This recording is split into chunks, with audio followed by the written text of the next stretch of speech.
देवेंद्र, शचीदेवी, या ना आत या।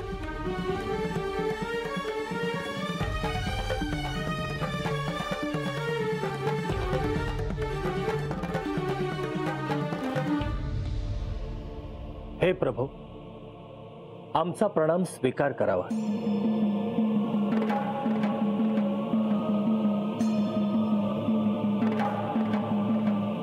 वार्ता आपल्यापर्यंतही पोहोचली का? होय प्रभू।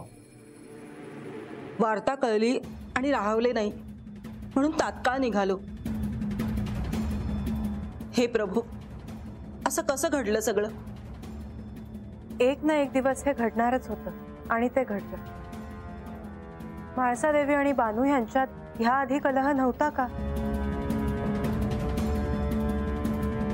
परंतु हे श्री खंडेरायांसमोर घडलं आणि त्यांचं भांडण विकोपाला गेलं। श्री खंडेराय आतापर्यंत हे सारं सहन करत आले, परंतु त्या क्षणी त्यांनी निर्णय घेतला असावा आणि ते निघून गेले। हे असं घडायला नको होतं प्रभू। आम्ही बानूलाही भेटून आलो, तिनं तर अन्नग्रहण करायलाच नकार दिला। आम्ही खूप आग्रह केला पण ती ऐकायला तयार नाही। ह्यावेळी बानूचाही संयम सुटला, तिने देखील वाद वाढवला। ती तरी काय करेल, किती सहन करेल? तिच्या भावनांचा आजपर्यंत कधी विचारच झाला नाही। हे आता बोलून काहीच उपयोग नाही। आता बानूने उपवास करून किंवा श्री म्हाळसादेवींनी शोक करून श्री खंडेराय परत येणार नाही। हे प्रभू, हे माते, आता आपण उभयताच आमचे आधार आहात। श्री खंडेराय परत कसे येतील याचे उत्तर केवळ आपल्याला ठाऊक आहे। आपण आम्हाला आज्ञा करावी। आपण जे सांगाल ते आम्ही करायला तयार आहोत। नारायण नारायण। महाराज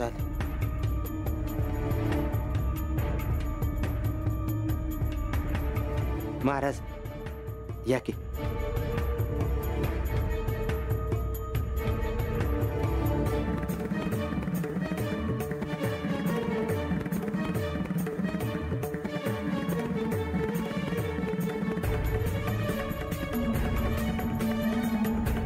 मी तुला आज काय आशीर्वाद देणार बानू? आज माझे शब्द खरे ठरतील असं मला वाटत नाही। महाराज, देवांबद्दल काय बाय कळलं का जी?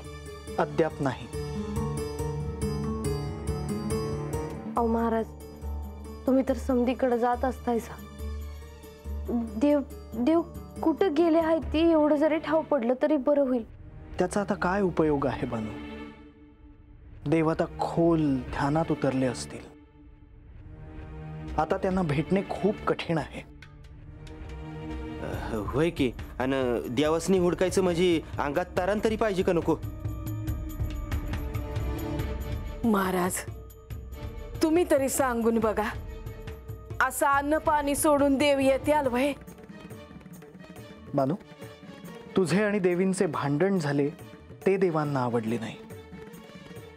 आता असे स्वतःला क्लेश करून घेतलेस तर ते श्री खंडेरायांना आवडेल का? भक्ताची ही अशी अवस्था झालेली आराध्याला चालेल का? देवांना वाईट वाटेल असे काही करू नको।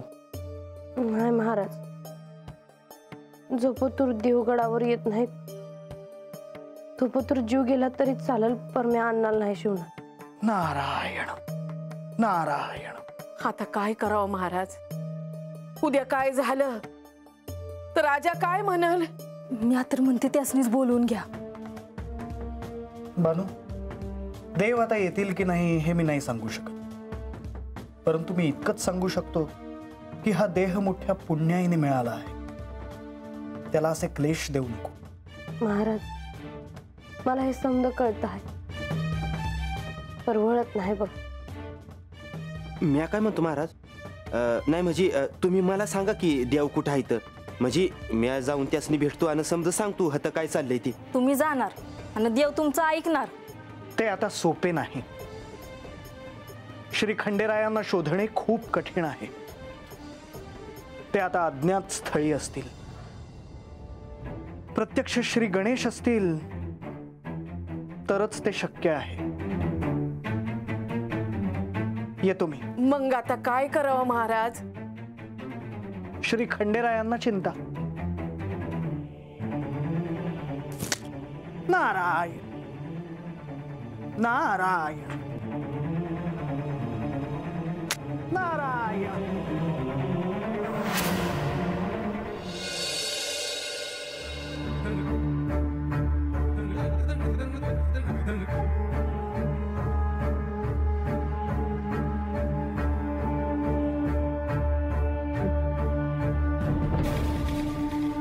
श्री खंडेरायांनी हा गड सोडून आता बराच अवधी झाला आहे. ते त्यांना प्रिय अशा एकांतात गेले आहेत हे आपण समजू शकतो. परंतु गडावर सर्वत्र काळजीचं वातावरण आहे आणि मला असं वाटतं की आपण ह्याविषयी काहीतरी करायला हवं.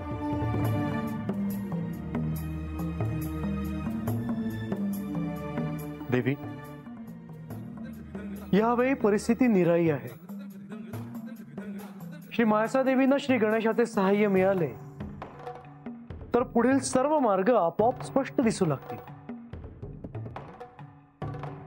मग तसं घडण्यासाठी आपण काहीतरी करणं आवश्यक आहे असं वाटत नाही का तुम्हाला? वाटतं.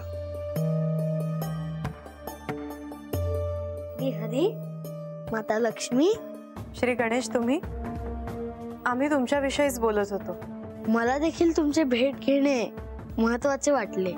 श्री गणेश, गडावर काय चालू आहे हे आपणास ठाऊक असेलच. श्री माळसा देवींना सत्य कळण्याच्या मार्गात हे मोठे विघ्नच आले आहे असं म्हटलं तर ते अयोग्य ठरणार नाही. हो, जर मातेने केलेली घोषणा जर खरी व्हायची असेल तर त्यासाठी खूप कमी कालावधी राहिला आहे. हो, आणि म्हणूनच आम्ही देखील काय करावं याचा विचार करतो. या प्रसंगी आपण श्री माळसा देवींना सहाय्य केले तर सत्य काय आहे हे त्यांना कळू शकेल. हो, पण त्यासाठी मला श्री खंडेरायांची अनुमती घ्यायला हवी. परंतु श्री खंडेराय गडावर आले नाहीत तर हे कसं घडणार? तर श्री गणेश यांना श्री खंडेरायांना जाऊन भेटावं लागेल आणि या कार्यासाठी त्यांची अनुमती घ्यावी लागेल. नारायण नारायण.